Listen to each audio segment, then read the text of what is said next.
News first channel ಹಾಗೂ ಡಿಜಿಟಲ್ನಲ್ಲಿ ಜಾಹೀರಾತು ನೀಡಲು ಈ ನಂಬರ್ಗೆ ಸಂಪರ್ಕಿಸಿ. ನೀವು ನೋಡ್ತಾ ಇದ್ದೀರಾ ನ್ಯೂಸ್ ಫಸ್ಟ್ ಲೈವ್. ನಾನು ಮಧುಸೂದನ್. ಮೊದಲಿಗೆ ಹೆಡ್ಲೈನ್ಸ್. ಬುರುಡೆ ಹಿಡಿದು ಬಂದವನು ಹೇಳಿದ್ದೆಲ್ಲವೂ ಬುರುಡೆ. ಗ್ಯಾಂಗ್ ನಡೆಸಿದ ಷಡ್ಯಂತ್ರಕ್ಕೆ ಸಿಕ್ತು ಮತ್ತೊಂದು ಸಾಕ್ಷಿ.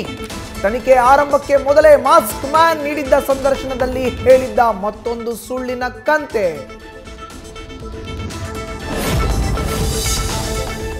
ಮೇಲ್ವಿಚಾರಕರ ಸೂಚನೆಯಂತೆ ಹೂತಿದ್ದೆ ಅಂದಿದ್ದ ಚಿನ್ನಯ್ಯ. ಈಗ ಪೊಲೀಸರ ಸಮ್ಮುಖದಲ್ಲೇ ಹೂತಿದ್ದಾಗಿ ಹೇಳಿಕೆ. ಒಂದು ಕಡೆ ಒಂದೊಂದು ಬ್ರಹ್ಮಾಂಡ ಬುರುಡೆ ಬಿಟ್ಟಿರುವ ಚೆನ್ನ.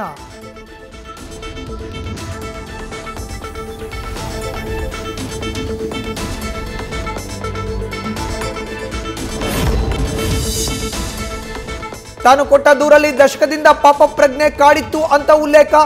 ಆದರೆ ಚೆನ್ನನಿಗೆ ಸೌಜನ್ಯ ಕೇಸ್ನಿಂದ ಆಗಿತ್ತಂತೆ ಜ್ಞಾನೋದಯ. ಯಾವುದನ್ನು ನಂಬಬೇಕು ಅನ್ನೋದೇ ದೊಡ್ಡ ಕನ್ಫ್ಯೂಷನ್.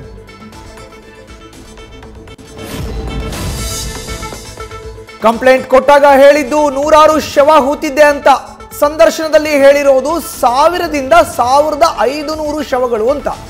SIT ಸ್ಥಳ ಅಗೆಸಿದಾಗ ಸಿಕ್ಕಿದ್ದು ಒಂದೇ ಒಂದು ಕಡೆ ಮೂಳೆಗಳು.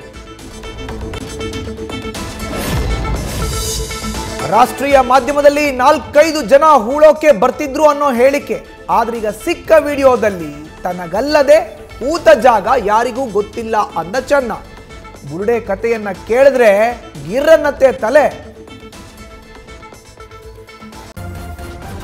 ನ್ಯೂಸ್ ಫಸ್ಟ್ ನಿರ್ಭೀತಿಯಿಂದ ನಿಮ್ಮ ಪರವಾಗಿ.